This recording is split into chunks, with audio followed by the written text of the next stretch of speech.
What's the best reason to stay invested in Mizzou football? Don't say revenge. Don't say revenge. All right, I'm going to say revenge. Coming up right now on Locked On Mizzou.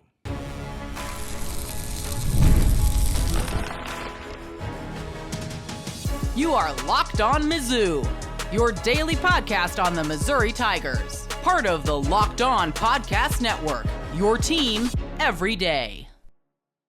Hey, all you true sons and daughters, I'm John Miller, your Mizzou mafioso and the central scrutinizer of Missouri Tigers football and basketball. Today's episode is brought to you by Game Time. Download the Game Time app, create an account, and use code LOCKEDONCollege for $20 off your first purchase. I have to say, I think it's time with OU on the schedule for Mizzou to send out the John McGaffey signal and get him to Columbia regardless of the cost. And also, maybe is Tamar Bates Missouri's best player this year on the basketball court?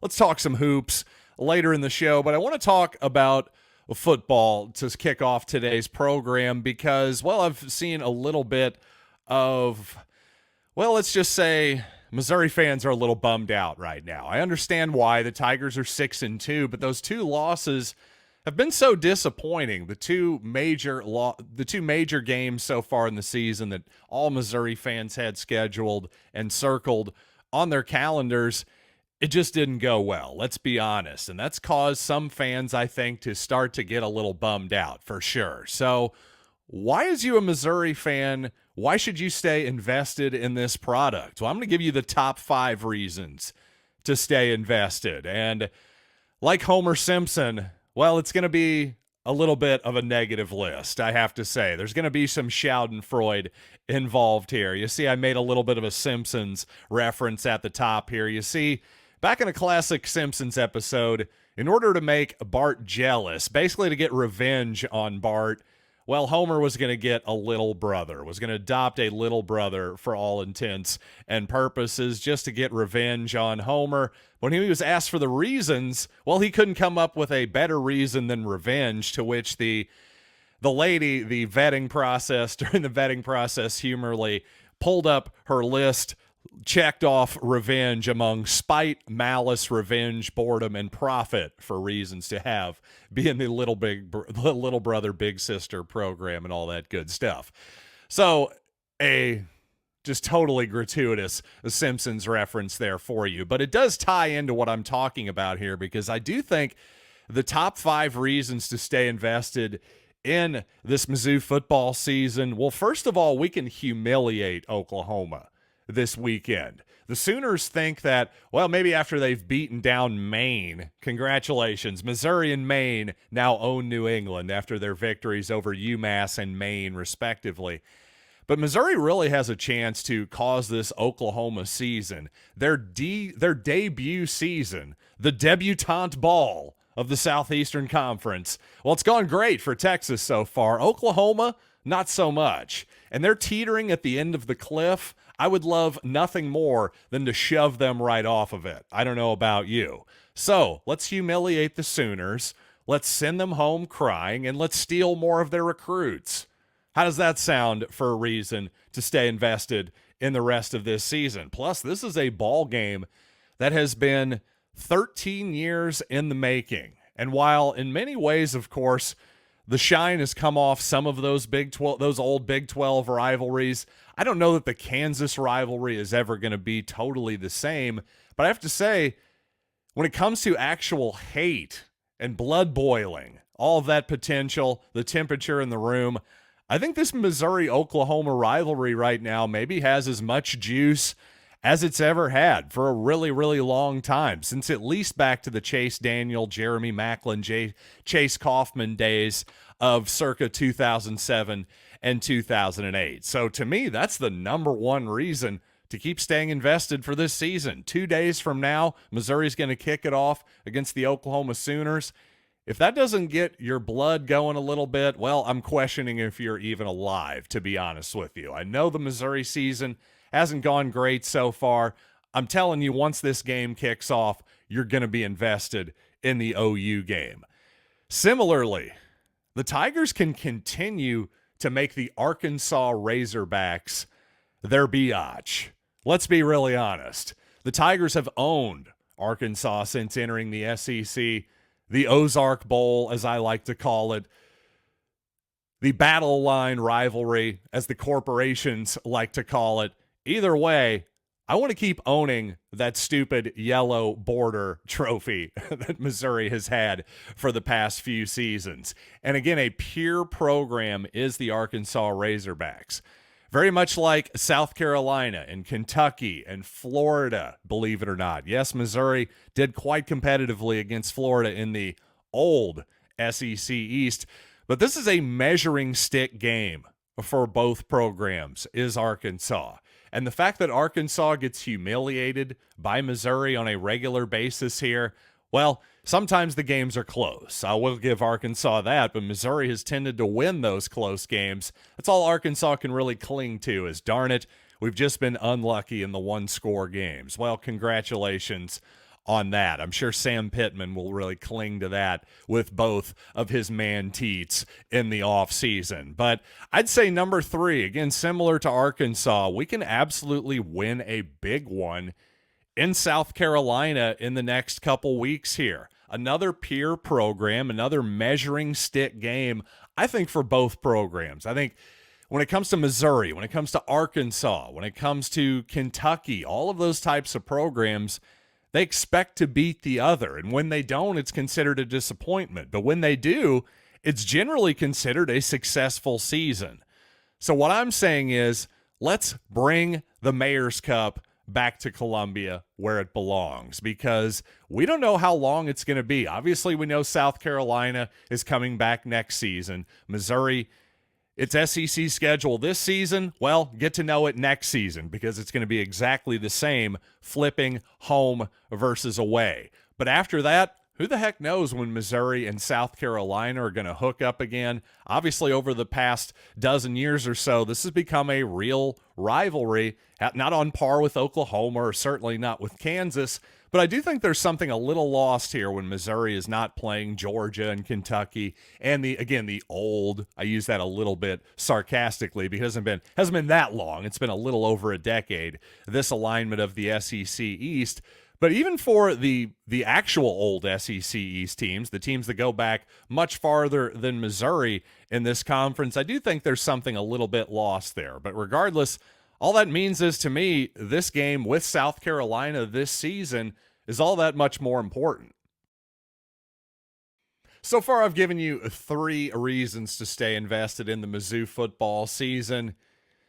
I'm going to say the final 2. I'm going to just combine, basically, and say it's the players. Number 4 and 5 are Brady Cook and Luther Burton III. And I'll combine them into everyone at this point, because obviously Brady and Luther are not the only guys on this team I'm invested in. Far from it, for sure. I think all of you are everydayers are very well aware of that. So I'm not going to go on and on about all the guys I love on this team, because frankly, I'm a little short on time in this segment. But I think Brady and Luther Burton are great examples of why we should stay invested in this season, because take Brady Cook. It's obvious. He's the kid from St. Louis who grew up a Missouri fan, wanted to be the Missouri quarterback, and amazingly, beyond all odds, made that dream come true. Had a legendary performance against Auburn on homecoming this season, an incredible 2023 season along with everybody else, including Luther Burton III. This guy deserves to finish out the season on a high note. Probably not going to be starting this Saturday against Oklahoma by all indications. We shall see there. But again, speaking of Oklahoma, Luther Burton III, a guy who was originally committed to Oklahoma, spurned the Sooners and all other blue chip caliber suitors for the University of Missouri. This has been a slightly disappointing season for Luther so far, just like it has been for the entire team. And I think it's more of a team thing than it is a Luther thing, to be honest with you. Football being really the ultimate team sport in so many ways. But I'll tell you this, I think Missouri fans deserve, I should say Luther Burton deserves a debt of gratitude from Missouri fans to finish out this season, to the point where I know that Luther's done this season. I know he's not a senior. In spite of those two things, I think Luther should be allowed to walk with the seniors this season. I think he's been that important of a player here in Missouri history. I think he's been that good of a representative of the University of Missouri as well. 99% of the time, hey, I complained about his body language one time against Texas A&M. Other than that, I think Luther Burton's been a great representative of this university and obviously a fantastic player as well. So Missouri fans, let's all rally. There's only 4 games left in the regular season, plus hopefully a bowl game as well. Who knows what's going to happen there? Regardless, we know we got 4 games left with Luther Burton, with Brady Cook potentially, with, of course, Christian Williams and Johnny Walker and just so many of these guys that we're all fans of. I think we all need to rally for them and stay invested for those guys, because I'm not only a huge Missouri fan, of course, over time, I've become a huge fan of all of these guys individually as well. And coming up, a quick injury report for the Tigers, including on Brady Cook and Nate Noel. What is their status for the Oklahoma game? Coming up in just a little bit. But first, let's talk about hymns, because, guys, sometimes intimate moments, they just pop up. You can't totally plan for them, of course. Well, here's the deal. Hims has got you covered. Hims is changing men's health care by providing you with access to affordable sexual health treatments from the comfort of your couch. And hey, sometimes those spontaneous moments happen on the couch. You know what I'm saying. So here's the deal. You got to trust the thousands of trusted subscribers. Hims can help you find the ED option that works for you. Start your free online visit today at hims.com/lockedon. That's HIMS.com/lockedon for your personalized ED treatments. hims.com/lockedon.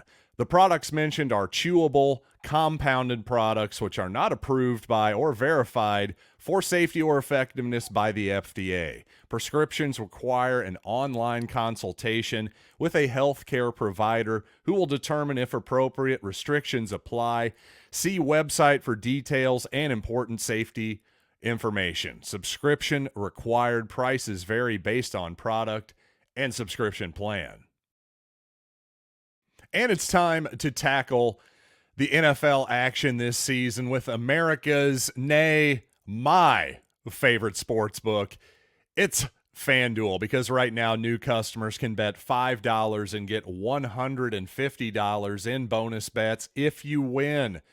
The FanDuel Sportsbook app gives you everything you need to place live bets on the NFL all in one place.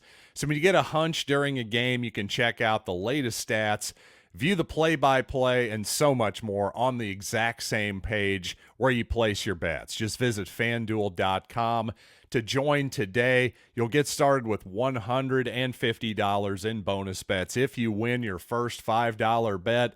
Again, that's FanDuel.com. Never waste a hunch and make every moment more with FanDuel, an official sportsbook partner of the NFL.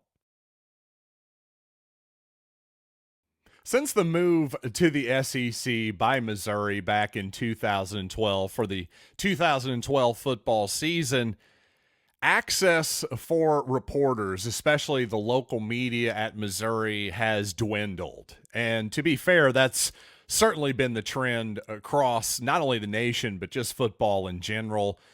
Certainly in college, there's no doubt about that. And interestingly enough, really, there's more access to practice in particular at the NFL level than there is at the college level. And even before Brady Cook was injured, well, during the season, a lot of Missouri reporters, the reporter pool, I should say, all Missouri reporters, the local beat writers, were basically limited to 30 to 45 minutes of practice time on Tuesdays, that type of thing. And that's not even the entire practice. So you get to go and observe one practice, where in the NFL, well, you get to see a lot of the practice, if not all of it, is my understanding, if you're the local media. So I don't know. Oddly enough, NFL teams are able to compete under this environment. But regardless, I think that is a loss for the fans, for college fans in particular, and podcasters who do 5-day a week podcasts about college football. But also, more to the point, with zero practice access since Brady Cook was hurt, at least we got some idea if Brady Cook was practicing, if this player, if that player was available. The practice reports were a good indication of that. That's something if you're an NFL follower, if you're a fantasy football follower, if you'd like to make NFL wagers over at FanDuel Sportsbook, you know that those practice reports are really worth their weight in gold in terms of figuring out if an individual is going to play or not. So just one of many things that is sort of lost here in the lack of access environment for Missouri. But the SEC, for its part, has tried to remedy some of this with mandated injury reports. So here was the mandated injury report for Missouri this week. Left guard Caden Green, who got rolled up on, as Eli Drinkwitz said. Somebody fell on the back of his legs at some point during the Alabama game, limiting his action to fewer than 10 snaps a couple weeks ago. Well, Caden Green listed as probable, so look for him to at least give it a go and probably play a decent bit, although Mitchell Waters at times has taken some action from Green. So that'll be an interesting snap count to watch there without a doubt. Also listed as questionable, notably, is Brady Cook and Nate Noel. And while I'm at this point, I definitely would bet on Brady Cook not playing this week. Those are just the tea leaves I'm reading from Eli Drinkwitz at this point. Nate Noel feels truly questionable to me. I bet he gets again, we're not going to get to see practice this week. We meaning the larger Missouri beat writer syndicate out there. We're not going to get any reporting on Nate Noel, his participation or lack thereof at practice. So I think he's really going to be a game time decision. And if he does give it a go, how well he plays, how many snaps he actually gets, more to the point, I think that'll just be sort of a give it a go during the game type of deal. If he feels good after his first 2 or 3 touches and looks good doing it, then maybe he'll get some more action. Now, on the other hand, listed as doubtful, Mookie Cooper. I've got to assume Mookie is probably going to miss the game here. Most guys who are listed as doubtful seem to miss the game about 90% of the time or so. Wouldn't mind seeing a little bit more Joshua Manning this week on the outside of the Missouri receiving corps. And when it comes to Missouri basketball this season, I've said that I think the best version of Missouri, if the Tiger men are going to hit their ceiling this season, I really think that Duke transfer Mark Mitchell needs to hit his ceiling as well. But I do have to say, after game 1, you definitely have to consider that maybe Tamar Bates is the best player on this team. But is that a good thing? Let's talk about that coming up in just a second. But first, Z-Biotics pre-alcohol probiotic drink is the world's first genetically engineered probiotic. It was invented by PhD scientists to tackle rough mornings after drinking. Here's how. When you drink, alcohol gets converted into a toxic byproduct in the gut. It's this byproduct and not dehydration that's to blame for your rough next day. Pre-alcohol produces an enzyme to break this byproduct down. Just remember to make Z-Biotics your first drink of the night. Drink responsibly, and you'll feel the best tomorrow. And not just the first drink of the night, by the way. For tailgating, this is the way to go. Make your first drink a Z-Biotics pre-alcohol, and you're going to be good to go. I promise you that. So go to zbiotics.com/LockedOnCollege to learn more and get 15% off your first order when you use Locked On College at checkout. Z-Biotics is backed with a 100% money-back guarantee, so if you're unsatisfied for any reason, they'll refund your money, no questions asked. Remember to head to zbiotics.com/LockedOnCollege and use the code LockedOnCollege at checkout for 15% off. And you know what? If Game Time is any indication, there's a lot of demand for this Missouri-Oklahoma game still. $95, the cheapest ticket over on Game Time right now. I'll tell you this, Game Time, regardless of where you go, you're going to find the best prices, I should say, on Game Time. They got your lowest price guarantee as well. Even if you find a better price anywhere else, they got a 110% price match guarantee. So you can't do any better than that. I'll promise you that. Just take the guesswork out of buying tickets with Game Time Picks. Download the Game Time app, create an account, and use code LOCKEDONCOLLEGE for $20 off your first purchase. Terms apply. Again, create an account and redeem code LOCKEDONCOLLEGE for $20 off. Download Game Time today. What time is it? Game time. So a tough start for Missouri in many ways against Memphis to start the season. Obviously, a 10-point lead at halftime and then an 18-point loss in the second half. That was brutal to watch and brought back, well, some memories of last season, though that first half, that didn't look anything like last season. So what do we make of this? I'm not totally certain. And the same could really be said for Tamar Bates, who I think could be in for a big year, probably his best year as a college basketball player so far. I think he could certainly be his best season as a Tiger, including last season. But I don't think Tamar Bates can be the focus of the offense. And that's not really an insult to Tamar. I really like his game a lot. But offensively, to me, he's more of a shooter than he is a creator. I think he needs to be set up by other guys to be the most effective version of himself. He can't be your lead ball handler or creator, in my opinion. Maybe I'm wrong. Maybe Tamar will prove me wrong, and I'd be the happiest person in the world to be proven wrong on that. I just think Missouri's going to have to create offense from other places. And I think, again, it's probably going to have to be Mark Mitchell. I think he's got to at least be a version of Kobe Brown. I'm not saying he's going to shoot it like Kobe Brown from the outside. I'm not saying he's going to be as good of a ball handler as Kobe Brown. But I do think that Mitchell has a similar skill set in some ways. And in some ways, he has a higher upside than Brown as well. He's maybe a little bit longer, a little bit more of an explosive athlete. But I think Brown had more skills, certainly as a senior, than Mitchell does right now. Although it's mostly about the shot. When it comes to that senior year, Kobe Brown's shot from the outside just turned around in a dramatic way to the point where he made himself into a first-round NBA draft pick. If Mitchell can do that, there's no doubt he's going to be a first-round NBA pick.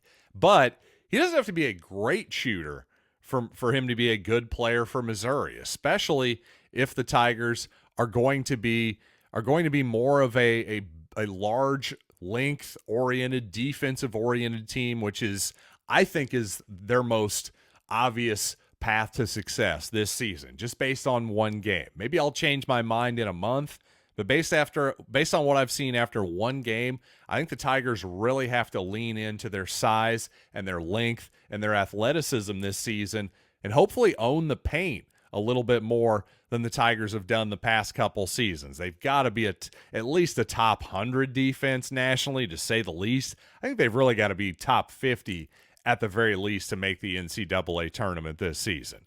That's my opinion. But of course, the Tigers have got to generate some kind of half-court offense, and they definitely didn't do it against Memphis. That's for darn sure. So how are they going to generate half-court offense? To me, it's not really obvious right now. I think Mark Mitchell drives and post-ups against bigger guys who are maybe a little bit slower of foot can work, but I don't know. The Missouri half-court offense right now, if it's going to lean into what I think they should do defensively, I do have to say there's going to be a trade-off there, which is going to be, Missouri, if they're going to win games in the 50s and 60s more, if what I'm suggesting is true. But I don't know that that's how Dennis Gates wants to play. So there's a real push and pull here, beginning part of the season. It's probably a good thing that Missouri has, a half dozen games here or so at home against sub 200 Ken Palm projected teams to figure out exactly what type of team this is going to be. And thanks as always for joining me here on Locked On Mizzou, and a special thanks to you everydayers for being patient with me here the last couple weeks as my schedule has been a little bit haphazard. You know what? Some good news here today on the commercial real estate front. We're getting close. We're getting close, people. Things are about done. My schedule is about to return to relative normalcy. I'll say that. So this is good news. That means you're going to be getting more regular episodes from me right here on Locked On Mizzou.